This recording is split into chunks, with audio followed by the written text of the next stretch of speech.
God. And the passage of Scripture helps us to understand that in order for us to participate in the salvation of the lost with our Lord, we must feel what He felt, see what He saw, and do what He did. See, the first statement was, He saw the great multitude and He had compassion for them because they were lost. So He was moved with compassion for them. That's what the text says. And this expresses how He felt about them. You know, compassion is defined by Webster's dictionary as a sympathetic consciousness of the condition of others with a desire to alleviate it, to help these people out of their bad situation. He knew they were lost, and He wanted to help them. And so the gospel accounts show us that when He was here on earth, Christ had compassion for people in various circumstances. Some of them were lame and sick, and He healed them. Some people were just lost, and He wanted to teach them.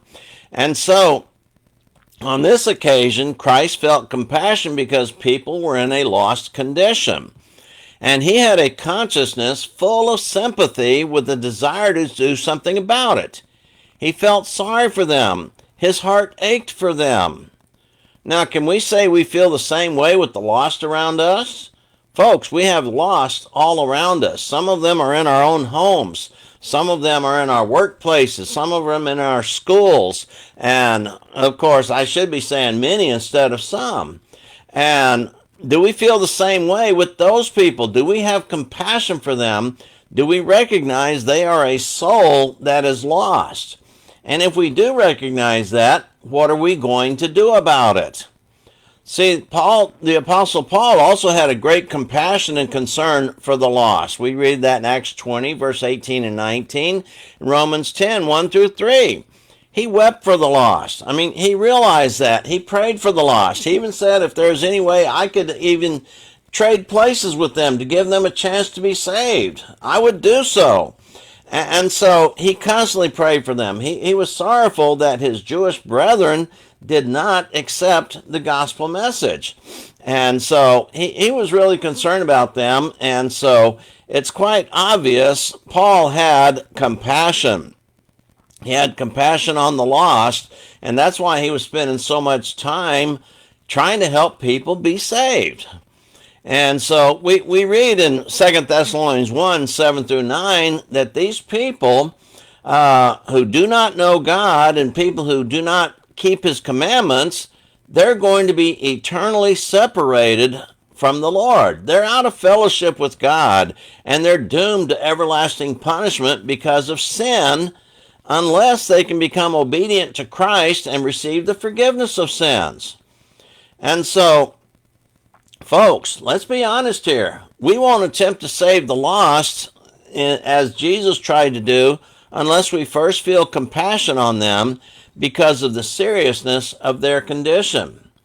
And we've got to know, we've got to get it in our mind that these people are separated from God and they're facing this torment. And what are we doing about it?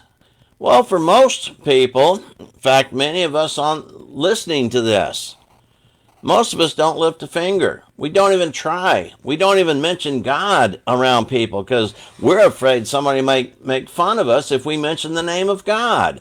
We're afraid of this cancel culture that we live in. We're afraid of the wokeness that's out there. When we try and tell someone they're wrong, they need to change their ways, they need to get right with God and put away their sins. And so, right now, many do not even attempt to help the lost. They probably have this idea, well, if I just make it to church on Sunday morning, I'm okay, and I'm going to go to heaven. Well, folks, that's not what the Bible teaches. You need to seriously study the Bible and find out what the Bible teaches.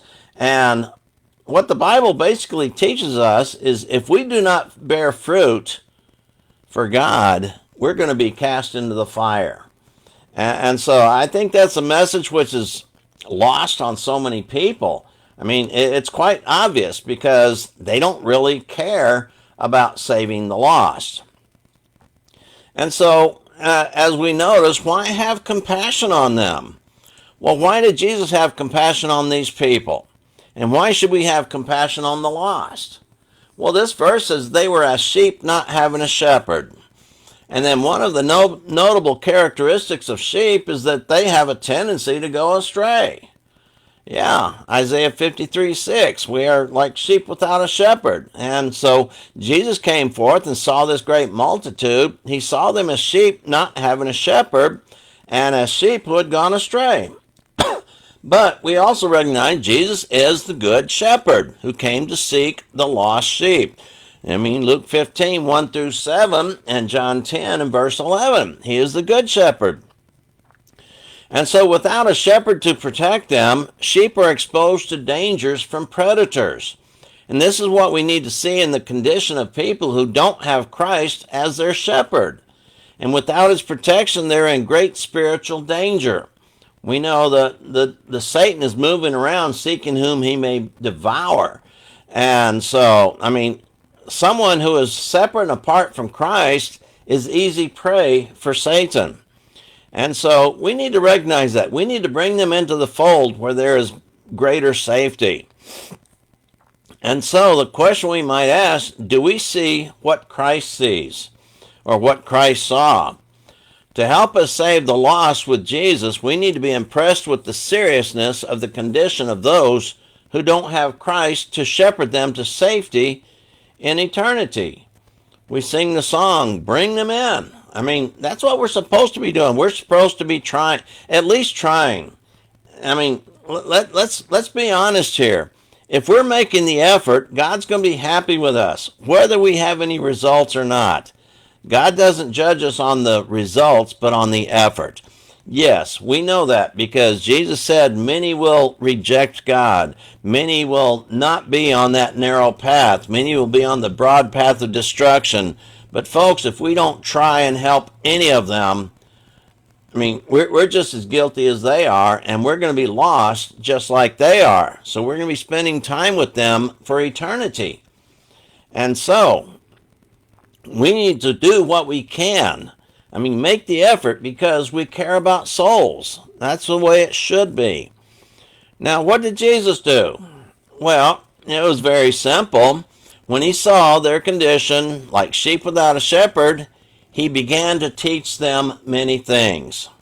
See, the response that came from Jesus' compassion and his understanding of the people's condition was that he began to teach them. Well, what did he teach them? Well, he taught them what they needed to know to get right with God. I mean, it's significant to notice Jesus did not do certain things. He didn't entertain them.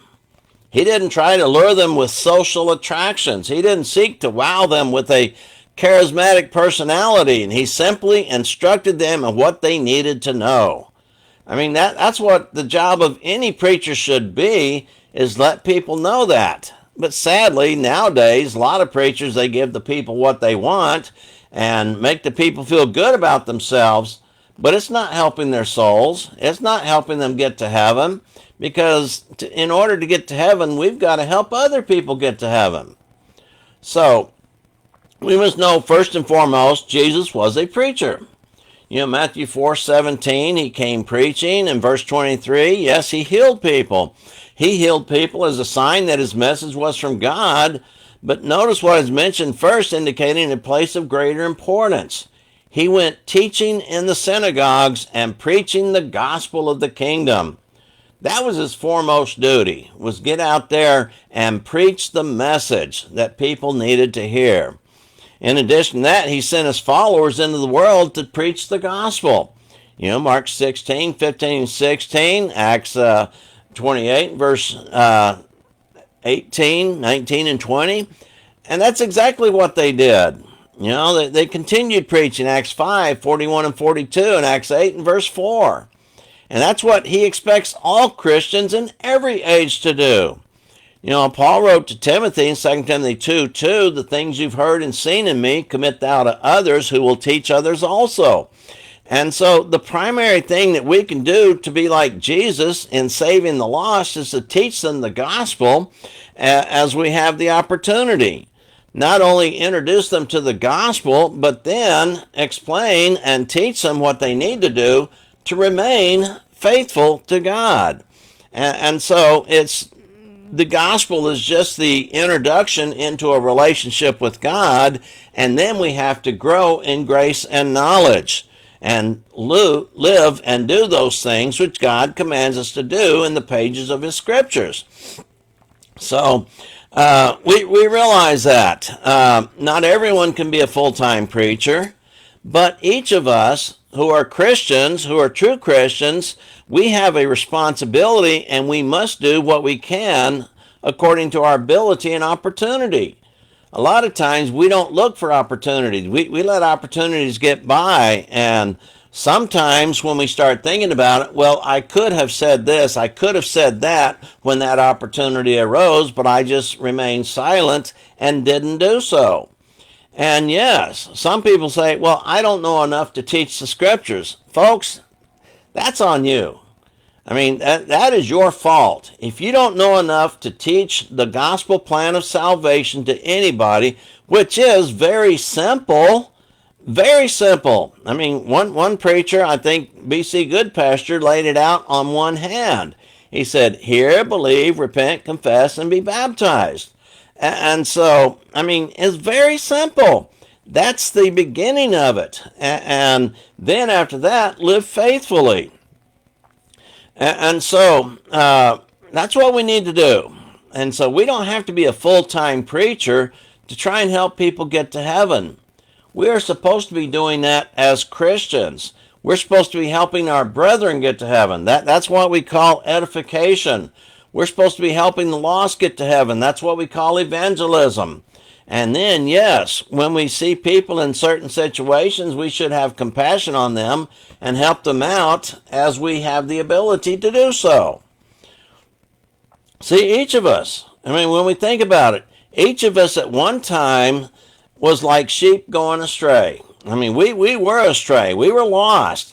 But because someone had compassion on us, now that may have been your parents, it may have been your friends, it may have been a total stranger, but someone had compassion on you and taught you the truth of God's word.